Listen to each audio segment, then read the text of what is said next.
Hi everyone, welcome. Welcome to MJH Live, the online public program series of the Museum of Jewish Heritage, a living memorial to the Holocaust in New York City. My name is Samantha Schoen, Manager of Public Programs, and today we are joined by Aliza Becker and Noah Schoen for a presentation of their interactive program, After the Synagogue Shooting, Pittsburghers Reflect on Anti-Semitism and Racism. Aliza and Noah are founders of the oral history project, Meanings of October 27th, which explores individual life histories and reflections on the synagogue shooting at the Tree of Life building in 2018. Noah is a native Pittsburgher, community organizer, and oral historian with nearly a decade of experience working across Jewish communities and in the labor movement. He is a graduate of Columbia University and an alumni of the Join for Justice Jewish Organizing Fellowship. Aliza grew up in the Chicago area, enamored by the work of local radio pioneer and oral historians Studs Terkel. For the past 7 years, she has been a full-time oral historian and as an associate fellow at the Hannah Arendt Center at Bard. Prior to Meanings of October 27th, Aliza spent 5 years conducting an oral history project focusing on American Jews who had worked in organized Jewish efforts to advocate for Israeli-Palestinian peace. She also worked in immigration education and advocacy for 2 decades. So we're very excited to have both Aliza and Noah with us today.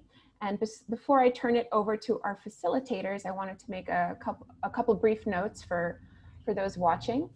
So this program will be interactive, which means that we encourage our audience members to participate by submitting their comments into the chat box.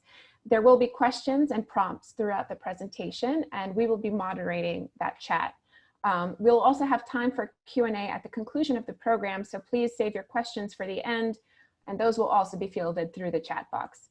And finally, this program is being recorded, as are all of our museum public programs, and it will be available for viewing on YouTube in the next few days. So don't worry if your friends couldn't make it today.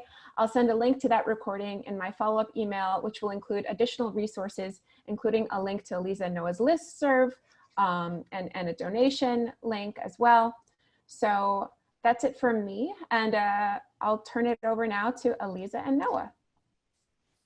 Hi, my name is Aliza Becker. I'm the director of the Meanings of October 27th. We're honored to be here at the Museum of Jewish Heritage today, and it's been a pleasure working with the staff here, Ari, Samantha, Josh, who've been so supportive and encouraging us to develop this program and share it with you today. Today we'll be listening to and learning from the voices of Pittsburghers as they reflect on anti-Semitism, racism, and the impact of the October 27th, 2018 synagogue shooting in Pittsburgh. All of the interview clips that you will hear are part of the oral history project, Meanings of October 27th, which Noah and I began in January 2019. Meanings of October 27th conducts audio recorded interviews with Jewish and non-Jewish Pittsburghers about their life histories and reflections on the shooting in which 11 Jews were killed. All 3 synagogues who had made a home in the Tree of Life building lost members: Tree of Life, New Light, and Dor Hadash.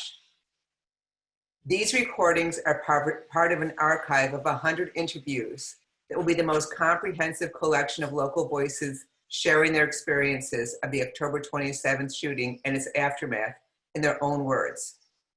We have an incredible archive in Pittsburgh that will be the home of the interviews, called the Rao Jewish History Program and Archives. Eric Leege, the director, is a remarkable man, and they have incredible programming you can check out on their website. I became interested in conducting an oral history in Pittsburgh because of how the shooting, what some Pittsburghers refer to as a massacre, had personally affected me. When I heard about it that morning, I felt like the undergirding of my safety as a Jew in this country was abruptly pulled out from under me. If I was so deeply affected, I wondered what it was like for Jewish Pittsburghers who were still living with the trauma on a daily basis. I wanted to know what they were feeling and thinking and reflecting on as the time passed that might provide some perspective for me. As an outsider, a Chicagoan, I recognized that to do an oral history in Pittsburgh would be difficult. So I asked Noah Schoen if he would be my partner in this endeavor. Noah Schoen is a community organizer who grew up a few blocks from the Tree of Life Synagogue building. Together we formed an outsider-insider intergenerational team, and our differences have been a great source of our strength. We realized early on that it was important that the project be community-based. We needed to include the community at every step in the development of the project. We spent 7 months developing the project before we did our first interviews in August 2019. That included over 50 in-depth meetings with diverse community members to get their input. We formed an advisory board of local leaders who guided us through the planning and development of the project. The big takeaway for us was to move slowly, as people were still very much in the midst of their grief. In those meetings, which we initially held with Jews, they told us that we had to speak to this non-Jewish person or that non-Jewish person because they had played such a meaningful role to them, personally or communally, after the synagogue shooting. The outpouring of support from Pittsburghers of every background was a hallmark of much of the Jewish experience. So we started to talk to non-Jews as well. In those conversations, we learned about another tragedy, a tragedy that had happened several months prior in June 2018. A Black teenager named Antoine Rose had been killed by a policeman. We came to realize that because the city of Pittsburgh responded differently to these two tragedies, that the story of October 27th, 2018 was also a story about racism. When we spoke with people of color, they talked about their experiences of racism in Pittsburgh as they reflected on the synagogue shooting. Today, we're going to explore how Jewish and non-Jewish Pittsburghers have been grappling with anti-Semitism and anti-Black racism. We're going to listen to some clips and consider the questions they raise. Our goal for all of you is to learn from these Pittsburghers and to begin to reflect on how anti-Semitism and racism have impacted your own lives. Even though we're in a webinar format today, this will be interactive. We're going to call on each of you to lean into 2 oral history practices today. The first is listening. You're about to hear from 5 Pittsburghers who shared their life story and reflections on the synagogue shooting. They have shared deeply and vulnerably. So if you're able, set aside your phone, close those other tabs you have open. I invite you to be totally present with these narrators and with me and Noah. The second is silence. When we interview and the narrator finishes a thought, we don't jump right in with another question. We offer a period of silence to allow them to reflect on what they've been saying. Maybe they have another thought to add or want to touch on something different. At the beginning of the interview, this silence can feel awkward, but it is important because it creates space for their own ideas to come forward. They don't have to answer on behalf of me or anyone else. They get to share their own thoughts or not. So a few times today, after we play an audio clip, we will offer some silence and invite you to reflect on an open-ended question and then respond with a thought of your own in the chat. Do you have a slide ready, Samantha? So we're going to first try it now. What brought you to this webinar? What are you curious to learn more about today? I'll offer some silence for you to reflect, and then I'll have Noah read out a few of the responses in chat.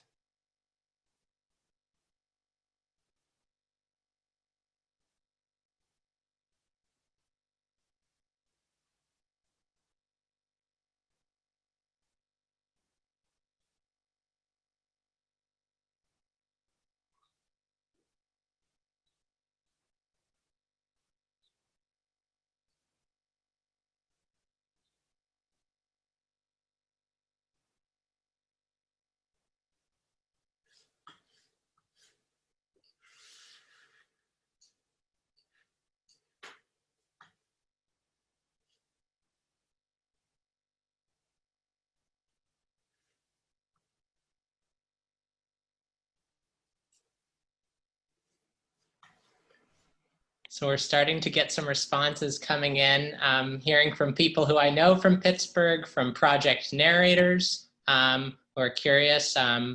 Someone was invited by a friend. I love this question from Marilyn. How can I, as a non-Jew, help? And Julia shared that she's interested in these stories and hopes to learn more about resilience. We've got some family in town as well. Learn how to stop anti-Semitism. It's really wonderful to see all of you thinking, and I think the chat can be a really productive place. So I encourage people, we'll have a number of moments like this where you'll have a chance to post in the chat. So I encourage you to keep writing and engaging throughout the program. Thanks, Aliza, for getting us started. Before we just jump into content, I just have to say this is such a moment of gratitude for me. We've been working for about 18 months on this project, and this is the first time that we're doing a major public-facing event. And so I'm filled with gratitude for the narrators who have been so generous in sharing their stories with the archive, and also for me as a Pittsburgher. This has been an enormously meaningful project for my own healing and process after the synagogue shooting. So I'm full of gratitude, and I'm thrilled to share a little bit of our work with you. Over the next 30, 40 minutes, you're going to hear from Pittsburghers as they reflect on the impact of the synagogue shooting on their lives. But before we jump into the synagogue shooting, I want to say two things that I think are important and play a clip that I think helps to illustrate them. And the two things are, one, that the stories that we tell about the synagogue shooting matter. They matter because they impact us, the stories that we tell impact us, and because they impact how our children and grandchildren will understand what happened on October 27th, 2018. And the second thing, which is related, is that the stories that we tell about anti-Semitism matter. These stories inform how Jews understand their own place in the world and how non-Jews understand Jewish narratives. So to kind of dig more into this question of the stories that we tell, I want to play a clip now that explores this question of how Jews tell stories about anti-Semitism, and in this case, how we tell stories about the Holocaust. So Samantha, you could go to the next slide. This clip comes from an interview that we did with Kashira Halev Fife. That's her there. Kashira is a remarkable woman. She's the executive director of the Kohenet Hebrew Priestess Institute, which is a spiritual leadership training program for Jewish women. And she holds a number of leadership roles and spiritual educational roles in Pittsburgh. So you're going to hear from the clip in a moment. And the context is that Kashira was talking about her undergraduate thesis work, which had explored how narratives about the Holocaust are conveyed and how that shapes how we remember it. So this is Kashira reflecting on her own relationship to the stories that she learned about the Holocaust. And then finally to understand that I'm a person, I was born in the late 70s. I have no Holocaust survivor lineage and no one who perished in my family on either side. And yet, my Jewish identity was formed in part by the understanding that I'm part of a legacy of survival. And I started to wonder about lineages and what does it mean to be a lineage? If it's just a blood lineage, then that story isn't mine. And if that story isn't mine, then why am I being told about it over and over again in different forums, whether it's through youth group or through Sunday school or through a history class? In a history class, we look at it as objectively as we can, given who and where we are, and we say this happened to these people and this was the impact. It's not the same experience as we would have had in Sunday school or in youth group, where it's much more personal. It's often tied to a sense of what's incumbent upon us as Jewish community, as a next generation of Jews, what kinds of things were preserved and what kinds of things were disavowed as a result of fleeing or survival and desire to integrate and assimilate or to come to this country and maintain strong identity. And that was all really before I had an understanding of the ways in which trauma, collective trauma, impact what people do. I was not a student of psychology at that time, but I had a great curiosity about why it might be that I had an almost obsession with Holocaust and Holocaust history as a person who did not have immediate connection.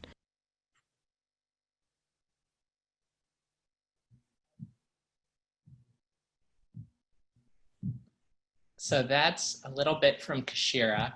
And what I love about this clip, beyond just the fact that you see what an expansive, curious mind Kashira has, is that we get a little taste of her individual narrative, her personal story, and how it interacts with these collective narratives that she's inherited about anti-Semitism, about the Holocaust, and about what it means to be Jewish.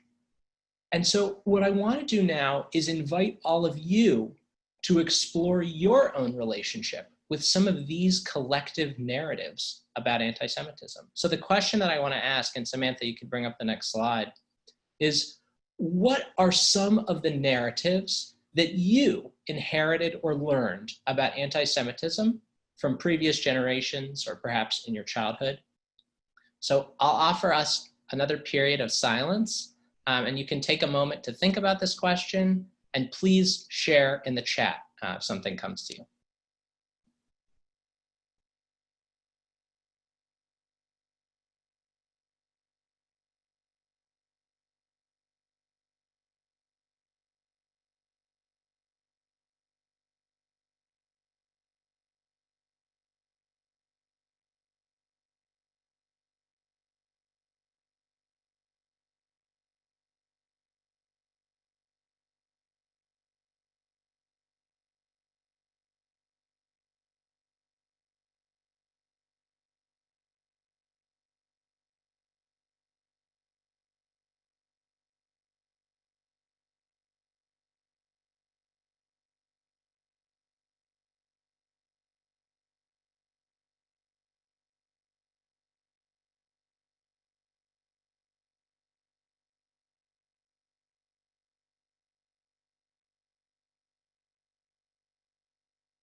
Thank you all so much for sharing. There's some very powerful responses coming in. Sasha shares that my family experienced anti-Semitism in building their business in Pittsburgh, but we were spared the Holocaust based on when we left Eastern Europe. I respect the Holocaust narrative, but no, it is not my Jewish story. Here's someone who shared that anti-Semitism was something long ago and far away. And for another person, it's a transgenerational relationship. They're the child of a survivor. Fears about not being complacent, or they're out to get us. These things are so personal. If you show too much Judaism, you become the Jew.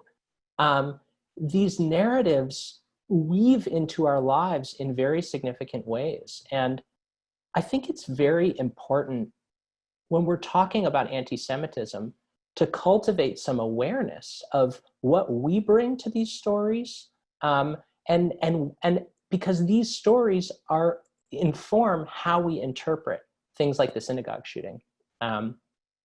So thank you all for being vulnerable. I'm seeing the chats are still coming in.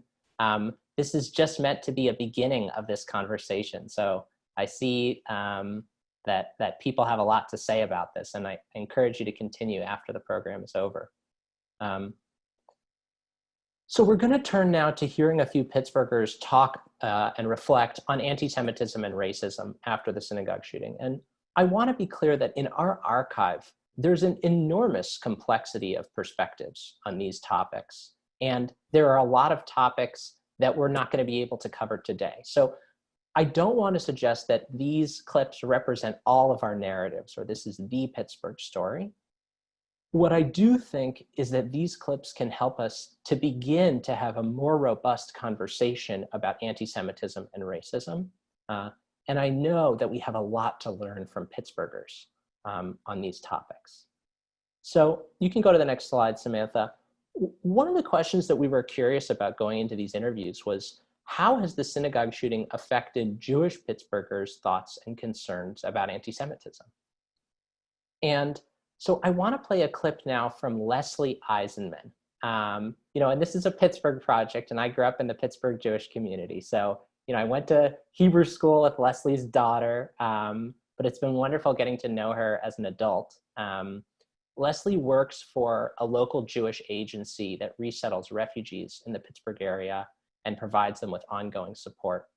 And the clip that I'm going to play from Leslie's interview is a moment when she was answering a question about what it has been like for her to be a Jew after October 27th. And she shares some of her fears and concerns about anti-Semitism. But I am worried about being Jewish and what it means when anti-Semitism comes out. It's like the canary in the gold mine. And are we on a downward slope? So it does make me very worried. And then I think, do I leave? Do I go? I mean, everybody talks about, World War II, there were all these signs and smart people got out in time, I don't think now's the time necessarily, but, all these thoughts about our history and the idea that how people hate Jews and the reasons they hate Jews, and that it was just under the surface and now bubbling up. It's scary.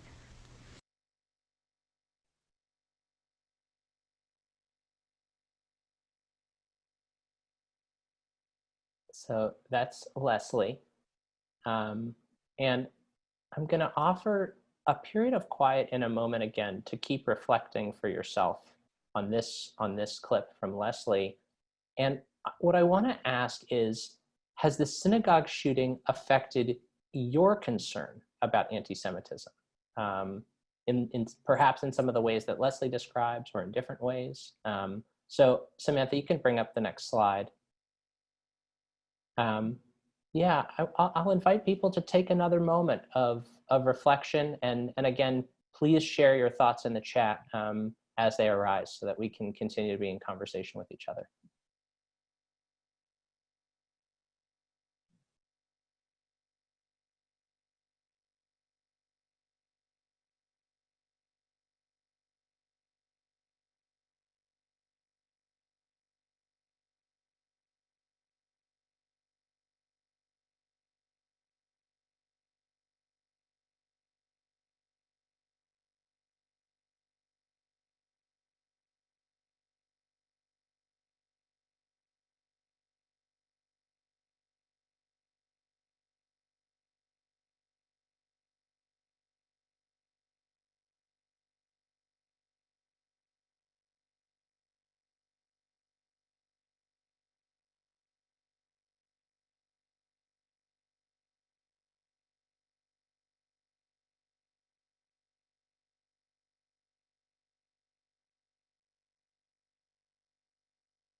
So I'm seeing a lot of different responses coming in. Sheila shared, I think Leslie's comments are spot on. Is this 1938? Sarah shares that she hadn't felt before this event unsafe while praying in a synagogue. You know, it sounds like for a lot of people, there's been concerns about going to shul and noticing some of the additional security. I want to also just amplify this comment from Audrey Glickman, who's one of our narrators, who shared, "It has not changed my perspective in the least, and I was one of those who was shot at. Anti-Semitism has always been around, and it was not a surprise at the time. Hate is a constant which we have yet to learn to overcome." And Sanford shared, "It has reinforced my concern that anti-Semitism exists in America, and I still do not understand why." So there's a combination here of heightened worries, an acknowledgement that anti-Semitism was already there and perhaps will continue. Thank you all again for sharing. And again, this is one of these questions that, right, we could spend a full hour talking about. And I hope that this is just the beginning of this conversation for you. One thing I do know is that that Leslie is not alone in her fears. There was a poll in 2019 conducted by a Jewish organization called the AJC, which found that about 88% of Jews feel that anti-Semitism is a problem in America, and 8 in 10 say that it has been on the increase. So this is certainly something that Jews are worrying about. On the other hand, I've now recorded about 40 interviews for this project, and I do a lot of schmoozing with Jews. And I can tell you that there is not agreement about what anti-Semitism is, about what we should do about it, about what the primary threats are. One of the things that this project has made so clear to me is that Jewish communities really need to have a deeper conversation about this topic that goes beyond just defining what anti-Semitism is or identifying who is doing it. We need to have a deeper reflection on what it means to us as individuals and what our own stories are. And then we need to have conversations together as a community. And I think that these conversations can be the start of some more nuanced and complex and hopefully effective responses to combating anti-Semitism in the world. So we're thinking about anti-Semitism and this question of narratives. I want to pivot now to sharing a few clips of Jews and non-Jews reflecting on anti-Semitism and racism. And then I want to turn it over to Aliza to talk about racism within the Jewish community. So since the synagogue shooting, one of the amazing things that's happened in Pittsburgh is that non-Jewish Pittsburghers are reckoning with anti-Semitism. They're trying to figure out what it is, how it affects Jews, and some of them are really listening deeply to Jews to try to they're asking, how has anti-Semitism affected you? So I want to play a clip now from a Pittsburgher named Jasiri X, who's a hip hop artist and a co-founder of an organization called One Hood Media, which is a collective of artists and activists who use art to raise awareness about social justice issues. And they also do a lot of training for young artists and activists. And in this clip, Jasiri is reflecting on his newfound understanding of anti-Semitism since the synagogue shooting. And the context is that Jasiri had been describing in his interview this series of conversations that he had with a small group of Jews where they began to reflect on anti-Semitism and racism. And through these conversations, he began to learn a lot more about the Jewish community that he didn't know before. So here's a little bit from Jasiri. I never really looked at like the history of the Jewish experience in the world, not even just in the United States, and being like every place you go being persecuted and having to then like look for signs of like, okay, because it's not going to start with somebody just like running up on your door and telling you to get out. It's gonna be these signs. And so being very, very sensitive to like language, to how a person, like to me that makes 1,000% sense.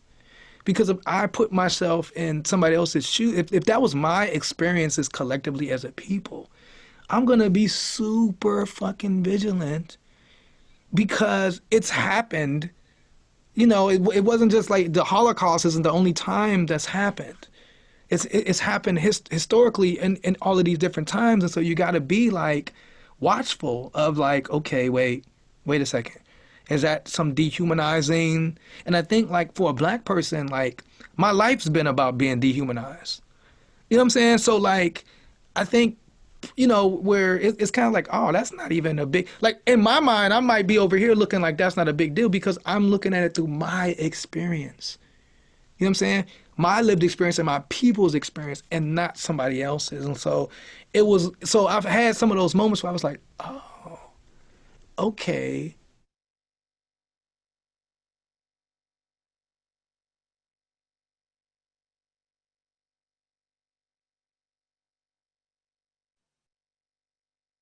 So that's a little bit from Jasiri. And let's just do a quick temp check in the chat.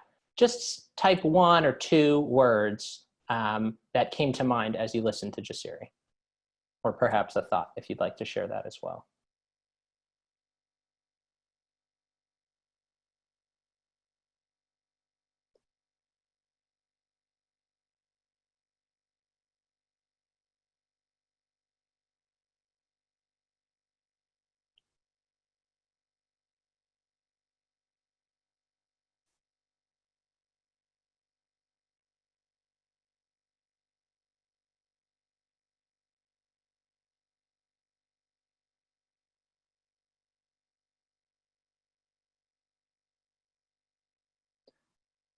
So I'm seeing a lot of feeling words: empathy, openness, connection.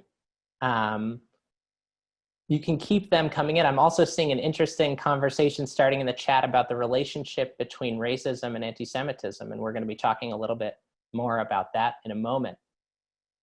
You know, for me, what really moves me about this clip is Jasiri's vulnerability.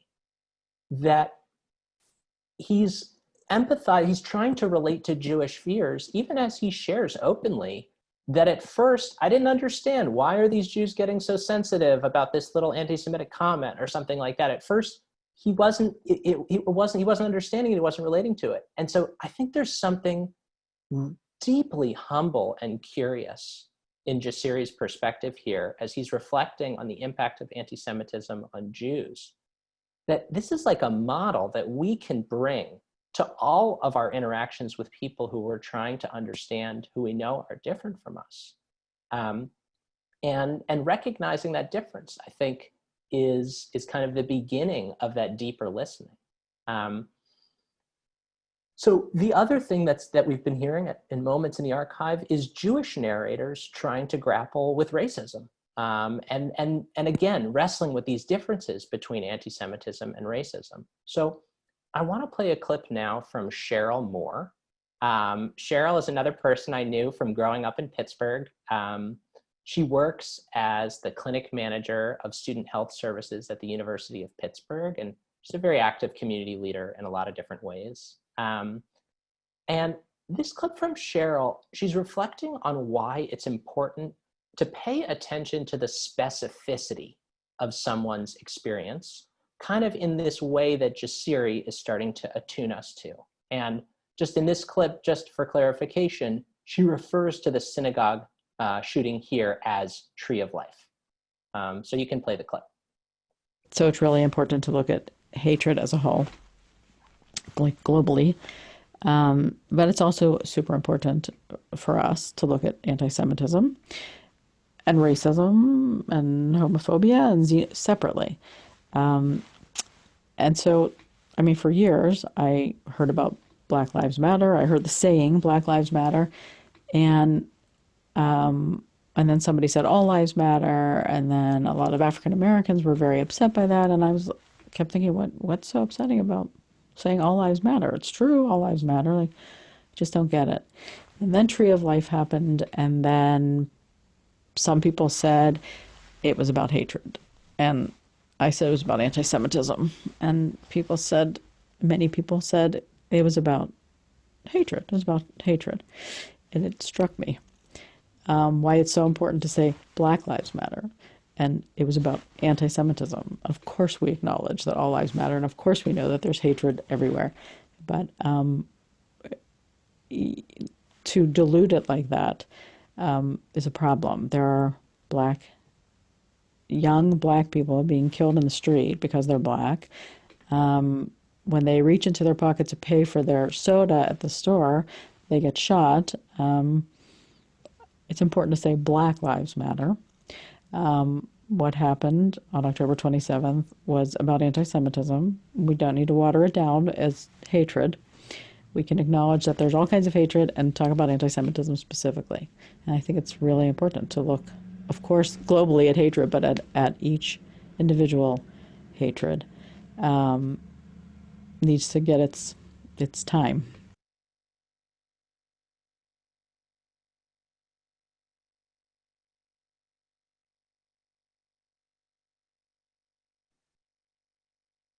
So that's some thoughts from Cheryl. And I think Cheryl is hitting on something really important here. There's two things that I think are happening in this quote. One, that for Cheryl, getting in touch with her need for anti-Semitism to be recognized in a specific way helped her to get in touch with the need to be specific as well about racism, about saying Black Lives Matter. But so she's recognizing her own experience. But the other thing that I think is important that she's doing is that she's not drawing an equivalency. She's not saying, just because I'm experiencing anti-Semitism in this way, it's just like racism, or man, this is how I'd like someone to treat me if something anti-Semitic happened. That's how I need to fight against racism. She's recognizing that there's something about these things, anti-Semitism and racism, that may need some separate, particular attention. And I think that in the conversation about anti-Semitism and racism, it's important to listen to the specific needs around anti-Semitism and around racism as well. So what I want to do is just play one more short clip from Jasiri, and then I'm going to turn it over back to Aliza. And this clip, Jasiri was reflecting on this phrase, stronger than hate. Stronger than hate was this rallying cry across the city of Pittsburgh that was used to show support for the Jewish community after the synagogue shooting. And the logo you can see on the slide, it took the Pittsburgh Steelers football team logo and replaced the yellow star with this Jewish star. And in Pittsburgh, which is a pretty football-obsessed town, this is a big deal. It really had this sign that Pittsburghers stand together, we're stronger than hate. And in this clip, Jasiri quite vulnerably shares his perspective on what the campaign Stronger Than Hate evoked for him. I just did a song called Purple Roses. And the last line I said, stronger than hate, wait, unless a black dream was the casualty. And I think even that, although it was like a powerful symbol, stronger than hate, like it stung as a black person to see, because it's like seeing something that you wish was true, but you know it doesn't apply to you. You know, it's like, wow, that's a powerful, powerful concept. I wish like that applied to me.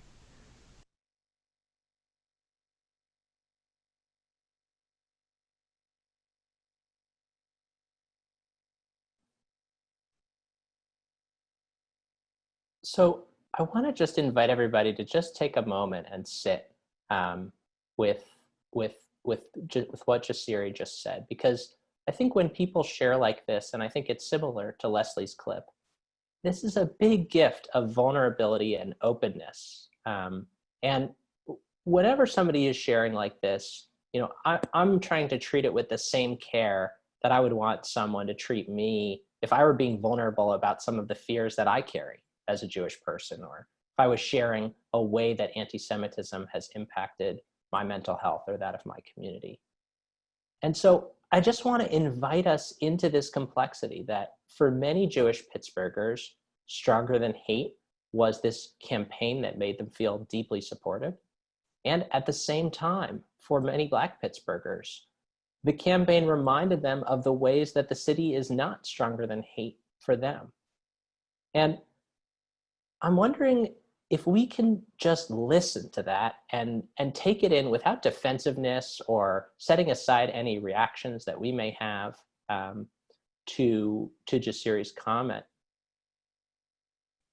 if there's one takeaway that I think I've learned from the practice of oral history, it's that it's kind of this question of what does it look like to just decide, I actually don't know what you're experiencing. I want to know. I want to hear you. I want to know more. I'm sorry that this has been painful for you. I think this goes for people who are trying to listen for experiences that people have with racism, as well as for non-Jews who are trying to learn more and listen more deeply to Jewish experiences of anti-Semitism. So there's some deep lessons here. And this also goes for white Jews who are learning more about the experiences of people of color within the Jewish community. In a lot of conversations about racism in the Jewish community, it's often assumed all the Black people, all the people of color are outside of the Jewish community. But there's been a recent population study that's found that at least 12 to 15% of the Jewish community are Jews of color. And so I want to turn it over to Aliza now to consider this question of racism within the Jewish community and how that can manifest. I'm going to play a clip now from a Black Jewish Pittsburgher who asked that we not use her name. In the clip, she talks about how she has experienced racism within the Jewish community. I conducted this interview and it was painful for me to hear. Just a heads up that there are a couple of times she uses the term white adjacency to refer to how white Jews have sometimes been treated as white by the broader society, but not always. I've had to leave even the progressive Jewish organizations and really cut back my involvement because I'm just dealing with a population of people that cannot really unpack these tendencies. And so it's not the right place for me to be. So my talents have to be taken elsewhere in order for me to be effective with really engaging and helping communities of color. And so until we actually start recognizing that Jews of color exist and not in a way to just prove that, we have Jews in Israel that are Black, so therefore we're not racist. No, that's not true. I mean, the Ethiopian protests kind of prove that, right? You can't just use me for that reason to say you're not racist.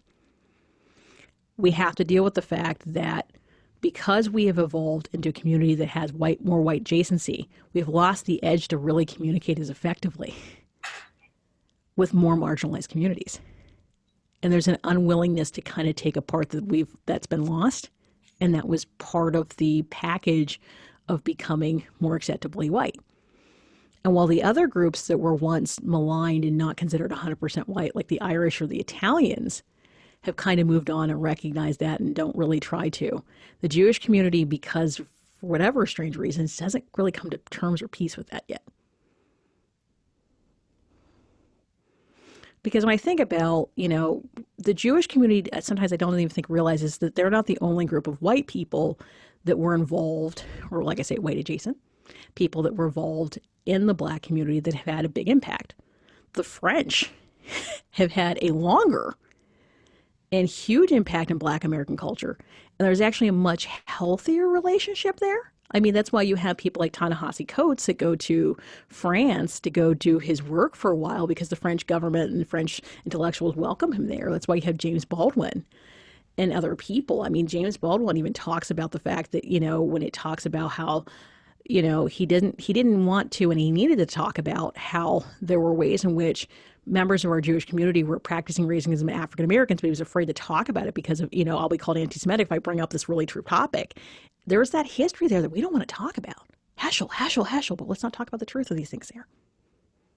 And until we're really willing to grapple with that and how we're modern, what I described earlier as a modern take on that really long-term problem, we're going to keep continuing this cycle. And it's exhausting as a Black Jew. Really just exhausting.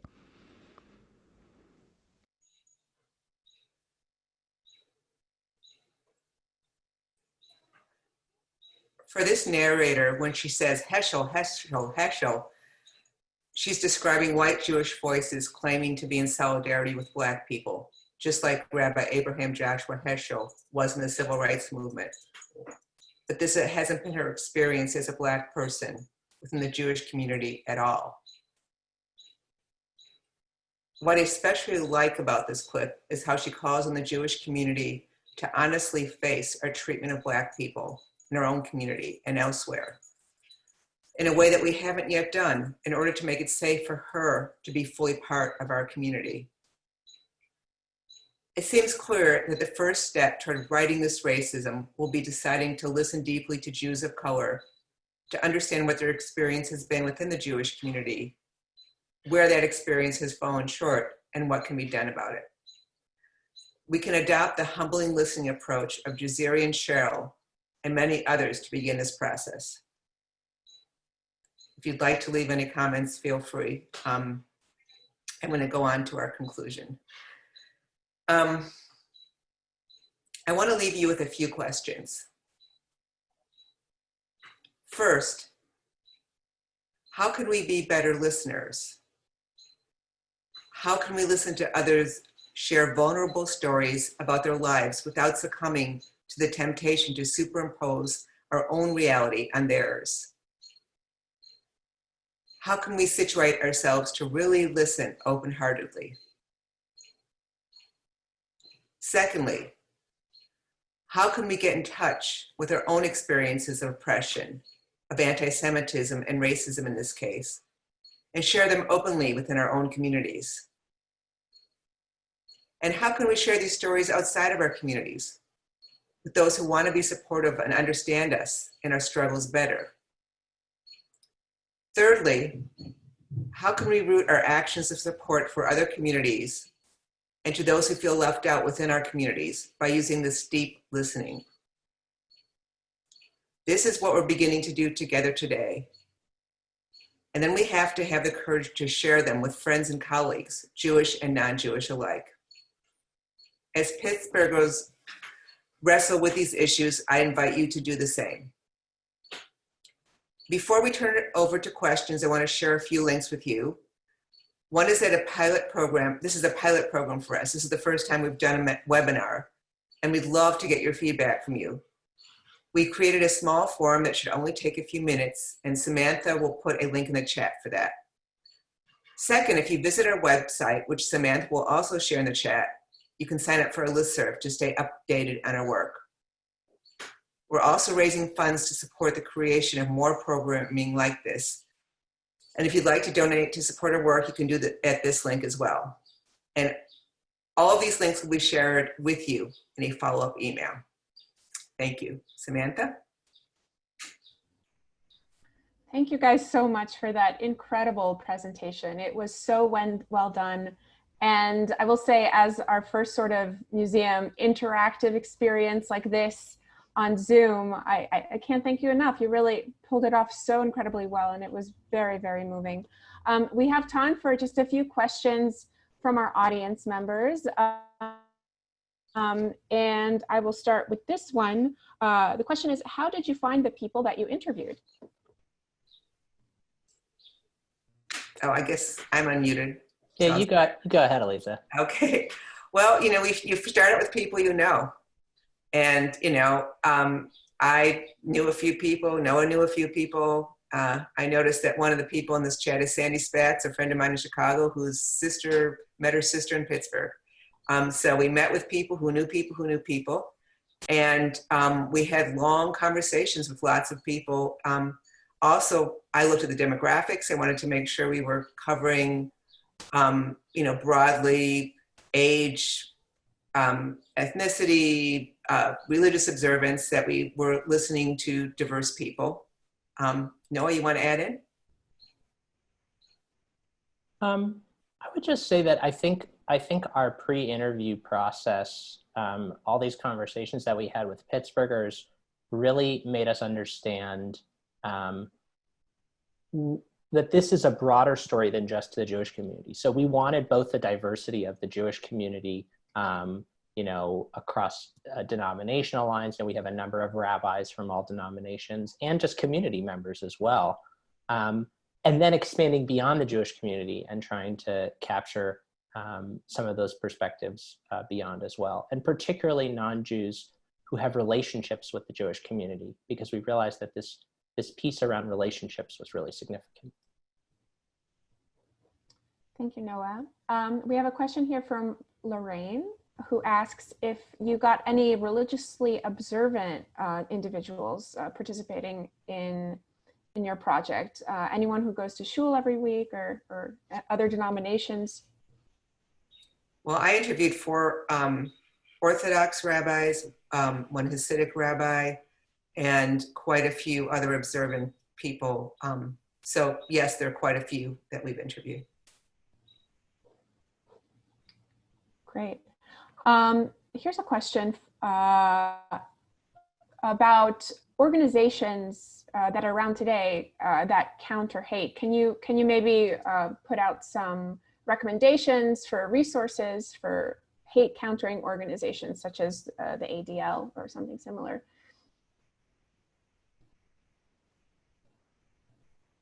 I can go first on this one.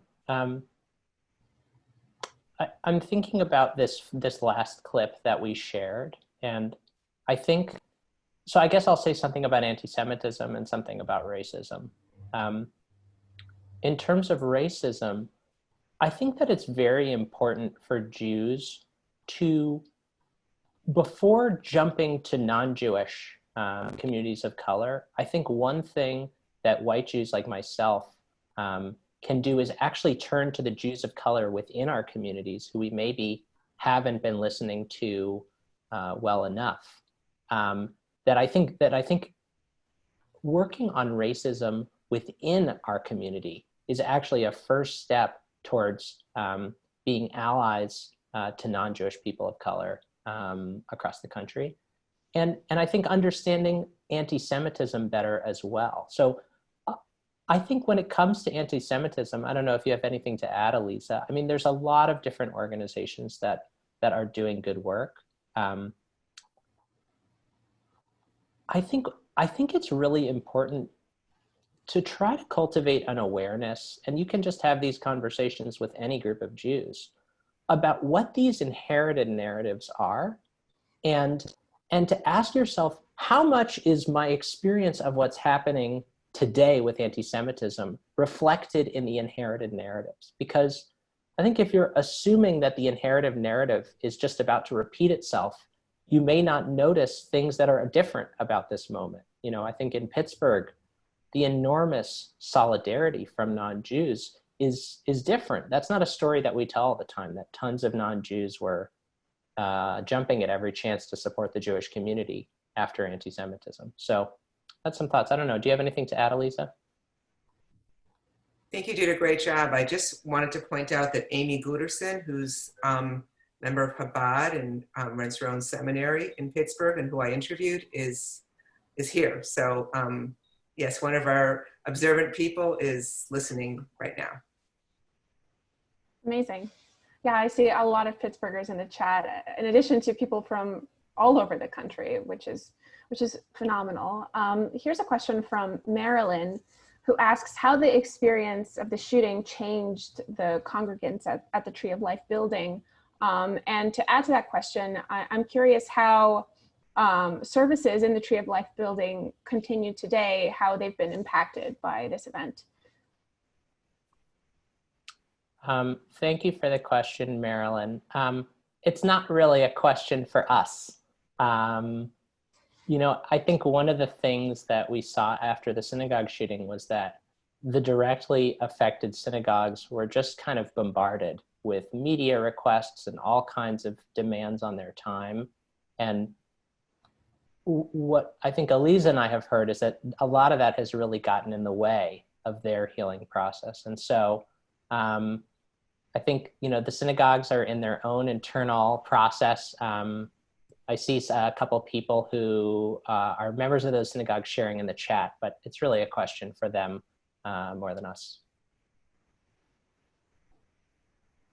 Great. Aliza, do you want to add anything or?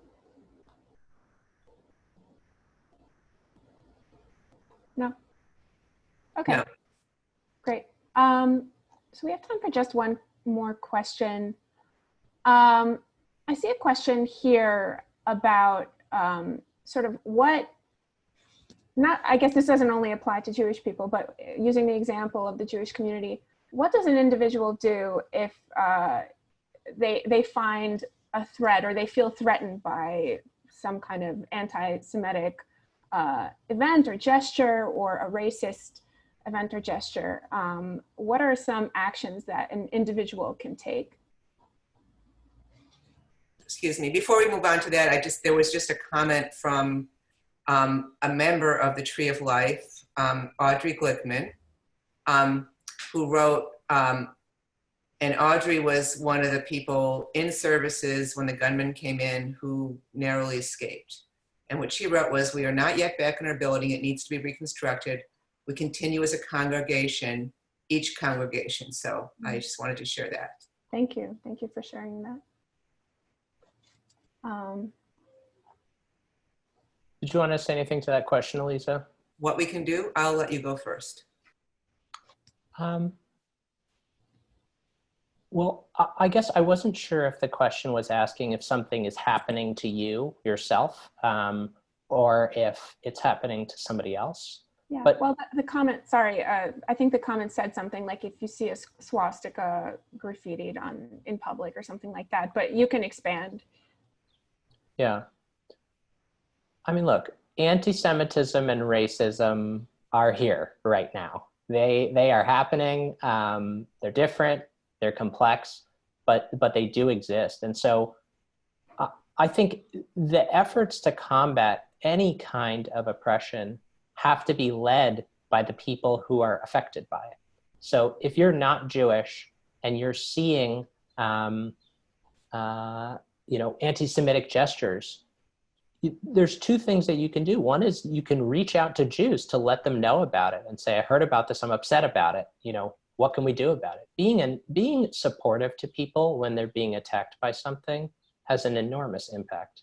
And then there's the work within communities. And for me, it's the Jewish community that I think about because I'm Jewish, of what is the work that we can do, not just to learn. I think we do a lot of learning about anti-Semitism, but I would like to see the Jewish community take a step further and actually start reflecting together on what our experiences of it have been, and to start thinking about how we want to work on it together, not just farming it out to an advocacy organization, but this is actually something that we can do together as Jews. And I think it could be very powerful. I think it could make us more powerful individually and as a collective. Aliza, do you have anything else to add? Well, just that I think that, again, it's one of the, my learnings from this project is how diverse our perspectives are as Jews. And on the one hand, and then from the non-Jews, how much they care and want to do something. And we're really grappling with what they can do.